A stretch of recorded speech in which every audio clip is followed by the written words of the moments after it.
వీక్షిస్తున్న తెలుగు ప్రేక్షకులందరికీ నమస్కారం. గత కొన్ని రోజులుగా బంగారం మరియు వెండి ధరలు అయితే బాగా దిగొస్తున్నాయి. ప్రస్తుతం మార్కెట్లో వెండి మరియు బంగారం ధరలు ఎంత ఉంది ఏంటని పూర్తి సమాచారం తెలుసుకోవాలి అనుకుంటే వీడియోని ఎక్కడా కూడా స్కిప్ చేయకుండా చివరిదాకా చూసినట్లయితే పూర్తి ఇన్ఫర్మేషన్ మీకు అర్థమవుతుంది.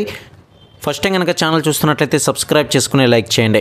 అయితే రెండు తెలుగు రాష్ట్రాలు ముఖ్యంగా హైదరాబాద్ మార్కెట్లో బంగారం ధర వరుసగా రెండో రోజు అయితే తగ్గింది. ఇవాళ 24 క్యారెట్ల పుత్తడి రేట్ అనేది 10 గ్రాములకు మరో 440 రూపాయలు తగ్గి 69,270 రూపాయలకి అయితే దిగొచ్చింది. ఇక ఇదే తరుణంలో 22 క్యారెట్ల ఆభరణాల బంగారం రేటు తులంపై ఇప్పుడు గమనించినట్లయితే 400 రూపాయలు తగ్గి 63,500 వద్ద అయితే పడిపోయింది. ఇక ఢిల్లీ మార్కెట్లో చూసుకున్నా కూడా 22 క్యారెట్ల గోల్డ్ రేట్ అనేది 63,650 వద్దకి అయితే దిగిరాగా 24 క్యారెట్ల పసిడి రేటు తులానికి 440 రూపాయలు తగ్గి 69,420 వద్ద అయితే దిగొచ్చింది. ఇక మార్కెట్లో బంగారంలానే ప్రస్తుతం వెండి ధరలు కూడా బాగా పతనమైంది. బంగారం కంటే మిన్నగా ఇప్పుడు మార్కెట్లో వెండి ధరలు అయితే తగ్గుతూ వస్తుంది. అయితే ఇక రెండు తెలుగు రాష్ట్రాలు చూసుకున్నట్లయితే ముఖ్యంగా మహానగరంలో హైదరాబాద్ మార్కెట్లో వెండి రేట్ అయితే కుప్పకూలుతుంది. కిలో వెండి ధర అనేది క్రితం రోజు అయితే 3,500 రూపాయలు తగ్గగా ఇవాళ మరో 500 రూపాయల మేర పడిపోయింది.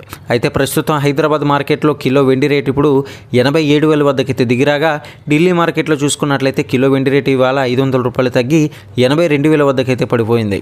మరి వచ్చే ప్రతి ఒక్క latest gold and silver updates కోసం ఛానల్ని సబ్స్క్రైబ్ చేసుకోండి.